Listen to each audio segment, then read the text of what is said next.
पुण्यात पुन्हा एका रेव पार्टीवर पोलिसांनी धाड टाकली आहे आणि मोठी कारवाई केली आहे। आळंदी मरकळ रोडवर एका खासगी रिसॉर्टमध्ये सुरू असलेल्या या पार्टीवर गुन्हे शाखेनं छापा टाकला। प्रोजेक्ट एक्स नावानं आयोजित करण्यात आलेल्या या पार्टीत जवळपास 100 तरुण-तरुणी सहभागी असल्याची माहिती आता समोर येतेय। पोलिसांची धाड पडताच रिसॉर्ट परिसरात धावपळ उडाली। काही जण घटनास्थळावरून पळून जाण्यामध्ये यशस्वी झाले, तर काही जण नशेत असल्याच्या अवस्थेत पोलिसांच्या ताब्यात सापडलेत। ताब्यात घेण्यात आलेल्यांपैकी काही जण 21 वर्ष वयापेक्षा कमी असल्याचा पोलिसांना संशय आहे।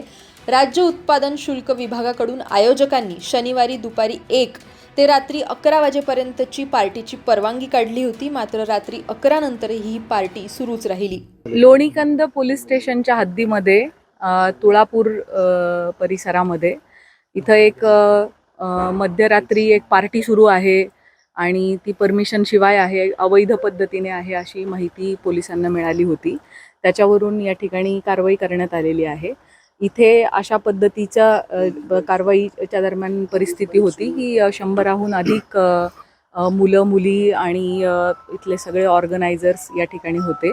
त्यांच्याकडे त्यांनी कुठली परवानगी वगैरे घेतली आहे का ह्याची पडताळणी केली असता असं लक्षात आलंय की एक्साईजची त्यांनी दिनांक 6 रोजी 1 वाजल्यापासून ते रात्री 11:30 वाजेपर्यंतची परवानगी त्यांच्याकडे होती, परंतु ती परवानगी संपल्यानंतर देखील त्यांनी या ठिकाणी दारूची पार्टी ही कंटिन्यू केलेली आहे। त्याच्यामध्ये काही इसम हे वयवर्ष 21च्या आतले असण्याची संभावना वाटते। आम्ही त्याची तपासणी करून घेत आहोत आणि या प्रकरणी हा व्हेन्यू ज्यांनी उपलब्ध करून दिलेला आहे त्याच्यात काय रोल आहे, त्यांनी अशा रीतीने 11:30 पर्यंतची परवानगी असताना पुढेही चालू आहे पार्टी ह्याची त्यांना कल्पना असतानाही त्यांनी ती सुरू ठेवली आहे का ह्याची पडताळणी सुरू आहे।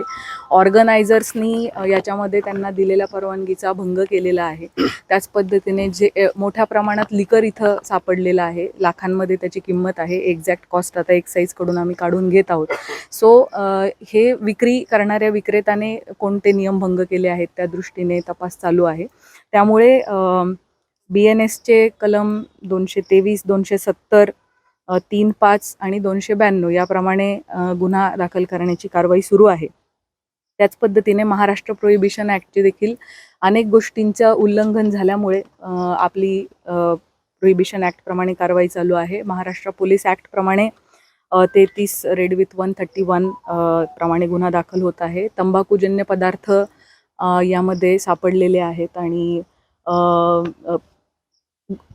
पॉट्स पण सापडलेले आहे, शिशा पण सापडलेला आहे। सो त्या दृष्टीने आपल्या तपास पुढे सुरू आहे आणि आपल्याला NDPSची स्मॉल क्वांटिटी देखील या ठिकाणी मिळालेली आहे। त्यामुळे या सगळ्या कलमांतर्गत आणि कायद्यांतर्गत पोलिसांचा तपास सुरू आहे आणि गुन्हा दाखल होण्याची प्रक्रिया ही सुरू आहे। गांजा असेल, त्याच्यानंतर MD असेल, असे काही हिरोईन वगैरे असे काही अंमली पदार्थ अजून आपला सर्च सुरू आहे। आतापर्यंत आपल्याला स्मॉल क्वांटिटी गांजाची सापडलेली आहे। धार्मिक स्थळ खरं तर या ठिकाणी या गावामध्ये आणि अशा ठिकाणी वेळोवेळी खरं तर अशा पार्ट्या होतात असं स्थानिक नागरिक सांगतात। मात्र याकडे पोलिसांचं लक्ष नसलं। आम्ही त्या स्थानिक नागरिकांकडून याविषयी अधिक विचारपूस करू आणि पोलिसांचं अशा पद्धतीच्या सगळ्या अवैध कृतींवरती लक्ष आहे आणि पोलिसांची सातत्याने कारवाई सुरू आहे आणि सुरू राहील।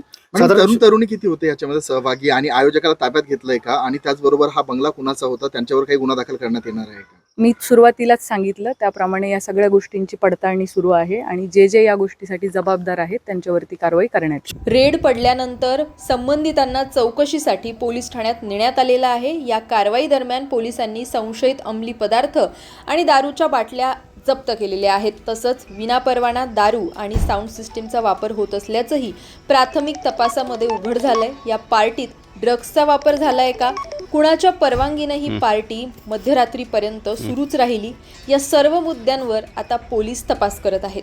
लोणीकंद पोलीस ठाण्याच्या हद्दीतल्या या प्रकरणामुळे पुण्यात पुन्हा एकदा कायदा आणि सुव्यवस्थेचा प्रश्न ऐरणीवर आलेला आहे। दिवसांपूर्वीच विषारी दारू प्रकरण ताजं असतानाच आता समोर आलेल्या या रेव पार्टीमुळे पुण्यात ड्रग्सचं जाळं वाढत चाललंय का, अशी चर्चा पुन्हा सुरू झाली आहे।